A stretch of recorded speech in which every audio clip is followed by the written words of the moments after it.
आर्यवा के सभी सदस्यों को नमस्कार। आज जो है मैं विशेष करके ड्यूल कमांड के ऊपर फिर एक बार अपना विचार रखने आया हूँ।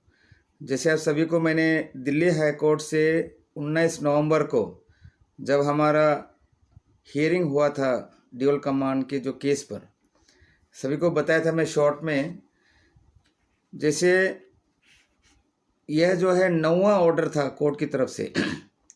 पिछले बार 4 सितंबर को हियरिंग था, 8वां हियरिंग। उस पर जो है एएसजी सरकार की ओर से आकर कहा था कि substantial progress has been made. बताया था there has been substantial progress in the matter, he needs more time to report to the court the progress of the matter. तो इस पर जो है कोर्ट ने उन्हें 19 नवंबर का समय दिया था इसके ऊपर एक और आगे का जो प्रोग्रेस बताने के लिए। लेकिन 19 नवंबर को आकर उन्होंने कोर्ट को कुछ बताने के लिए नहीं था, क्योंकि कोई डिसीजन इसके ऊपर एमएचए ने नहीं लिया था। उन्होंने अपना एक फ़ाइल लेकर आए थे, ओरिजिनल फाइल, जिसमें बताया कोर्ट को कि एमएचए ने एक प्रपोजल तैयार किया है जो ड्यूल कमांड को समाप्त करके असम राइफल्स को एमएचए में एक्सक्लूसिव कंट्रोल में लाने के लिए। और इसके ऊपर एक नोट जो है होम मिनिस्टर के पास 8 नवंबर को भेज दिया गया था, जो अभी पेंडिंग है। कोर्ट जो है नाराज़गी प्रकट करते हुए कहा कि सरकार जो है आजकल काफ़ी जल्दी डिसीजन लेते हैं हर किसी इशू पर, इस ड्यूल कमांड के ऊपर क्यों इतना देरी हो रहा है। तो उन्होंने एक ऑर्डर इशू किया है 19 नवंबर को। यह जो है 9वां ऑर्डर था। देखिए अभी तक इतने सारे ऑर्डर जो है दे चुके हैं सरकार को। उन्होंने बताया है कि 13 दिसंबर को जो है एमएचए अपना एक डिसीजन लेके जो इसको फाइल में रखेंगे, और उसके तुरंत 1 महीने बाद यानी 13 जनवरी 2020 को एमएचए अपना डिसीजन के बाद जो सीसीएस को भेजेंगे और उसका जो प्रोग्रेस है वो 13 जनवरी को कोर्ट को बताएंगे करके।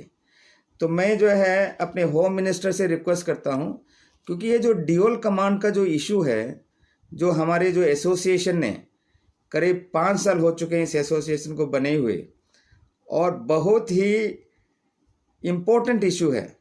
और बहुत अफसोस के साथ कहना पड़ रहा है कि जो हमारे डीजीस हैं, जो कि जिसका ऊपर जिम्मेवारी बनता है कि असम राइफल्स के जो है ड्यूल कमांड, जो 4 सेंट्रल पे कमीशन के बाद इन्हें पुलिस में लाया गया था पे एंड अलाउंस, उसको बंद करके जो आर्मी की बेनिफिट दिलाने के लिए आर्मी ऑफिसर्स जो डीजी से नीचे कैप्टन तक जो हमारे फौज में हैं, उनको मैं यह बताना चाहता हूं कि जो आईएमए से जब वो ट्रेनिंग लेके ऑफिसर बन के बाहर निकलते हैं तो वहाँ पे जो है एक बहुत ही बढ़िया सा शब्द लिखा हुआ है, वो मैं रिपीट करता हूँ उनके लिए।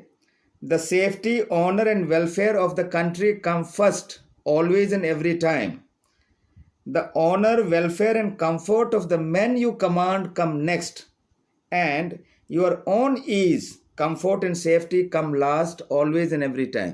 यह उनका जो है रेस्पॉन्सिबिलिटी है ड्यूटी के ऊपर, जो उन्हें ट्रेनिंग दिया जाता है ऑफिसर का। लेकिन असम राइफल्स में जो ऑफिसर आए हैं, मैं कहता हूँ लेफ्टिनेंट जनरल सुशील कुमार साहब जो हमारे पहले डीजी थे, जो उन्होंने जो वेलफेयर देखा था, ये 2 साल 3 महीने रहे हमारे यहाँ। उसके बाद जो डीजी आए हैं, वो जो एक्चुअल जो जवानों का जो वेलफेयर है, जो फोर्स का जो वेलफेयर है, इसके ऊपर ध्यान नहीं दिया। जो 4 सेंट्रल पे कमीशन के ऊपर जो एक्शन लिया था सरकार ने, पे कमीशन ने जो रिकमेंड किया, सरकार ने जो एक्सेप्ट किया, वो बहुत ही गलत था, वो सभी को पता है। तो इसके ऊपर जो है डीजी कुछ काम करना चाहिए। अभी मैं हाल ही में देख रहा था, हमारे प्रेजेंट डीजी बनारस में नॉर्थ ईस्ट के ऊपर जो है भाषण दे रहे थे कि असम राइफल्स जो है नॉर्थ ईस्ट सेंट्रिक फोर्स है। लेकिन उसका जो ड्यूल कमांड है, जो मेन जो मुद्दा है, क्योंकि जो भी वेलफेयर इशू होता है, अभी केरला गवर्नमेंट को ले लीजिए, 19 अक्टूबर को उन्होंने एक फिनेंशियल असिस्टेंट का एक ऑर्डर इशू किया अमेंडमेंट करके।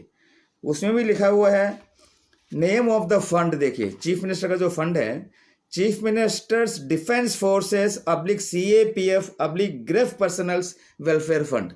आसाम राइफल्स का नाम नहीं, या डिफेंस में है या कहाँ है, ये कंफ्यूजन है। क्योंकि ये जो इतना पुराना जो फोर्स है 184 साल हो चुका है, तो सरकार का जो है अभी प्राइमरी रिस्पॉन्सिबिलिटी होना चाहिए। प्लस हमारा डीजीआर जो आर्मी चीफ से भी हम मिले हैं, एनएससी जो 34 मीटिंग किए हुए हैं, देखिए जो एसोसिएशन जो इतने सारे करस्पॉन्डेंट के पूरा फाइल भरा हुआ है, पूरा फाइल भरा हुआ है। इनसे 3 साल बात करने के बाद जब लेट हो रहा था तब हम जुडिशरी के पास गए हैं। जुडिशरी भी जो है ऑर्डर के ऊपर ऑर्डर दे रहे हैं, लेकिन सरकार यानी कि जो एमएचए है, जो एडमिनिस्ट्रेटिव जो मिनिस्ट्री हमारे, वो सही रिपोर्ट नहीं दे रहे हैं कोर्ट को। यह मैं अमित शाह जी से भी रिक्वेस्ट करता हूं कि जो उनके पास जो रिपोर्ट पड़ा है वह जो है असम राइफल्स को आईटीबीपी में मर्ज करने वाला रिपोर्ट है, जो कह रहे थे एएसजी की सब्सटेंशियल प्रोग्रेस है करके। अभी जो दवाओं में जो है पिछले 1-2 दिन पहले राज्यसभा में एमओएस होम ने व्यक्त किया है कि गवर्नमेंट के पास ऐसा कोई प्रपोजल नहीं है। तो इसके ऊपर जो सही है, जो सीसीएस के मेंबर आपस में विचार विमर्श करके जो है, जो अभी कोर्ट ने जो दे रखा है उनको समय, उसी समय के अंदर जो है इसका एक डिसीजन दीजिए कोर्ट को। आर्मी जो सही जगह है, वार मेमोरियल में है करीब 800, ये पहला लिस्ट है, 1000 एबोव है जो मार्टायर्स है आसाम राइफल्स की, जो नेशनल वार मेमोरियल में आर्मी नेवी एयरफोर्स के साथ रखा हुआ है।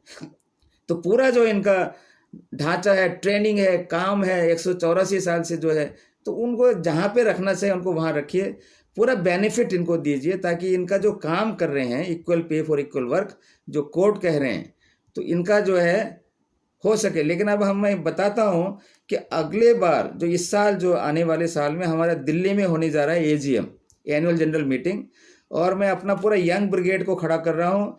और मुझे बहुत खुशी है कि एआरपीएस के जो बच्चे हैं जो पहले पढ़े हुए, वो आज बहुत ही अच्छी जगह पर है। सुप्रीम कोर्ट में एक वकील मनीष गोस्वामी से मैंने मिला था अभी हाल में, तो वह भी कह रहा था सर मैं आप लोग की पूरी मदद करूंगा जब केस सुप्रीम कोर्ट में आता है।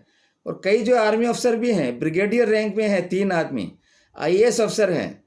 तो ये सभी से मैं रिक्वेस्ट करता हूं कि अगले बार हमारा जो यदि काम नहीं होता है तो दिल्ली में एक विशाल रैली होगा, जो सरकार को एक प्रकार से मैं वार्निंग दे रहा हूं अभी, तो जल्दी से जल्दी जो है ड्यूअल कमांड के बारे में एक डिसीजन लेके कोर्ट को बताइए और इसको इम्प्लीमेंट कीजिए, ताकि जो एक फ़ौज है, जो इतनी पुरानी फ़ौज है, आर्मी की साथ कंधे से कंधे मिलाकर जो ट्रेनिंग कर रही हैं, जो वार वगैरह में जो हिस्सा ले रहे हैं, इनका मोरल जो है अप हो, जो सर्विंग है, जो रिटायर्ड हैं।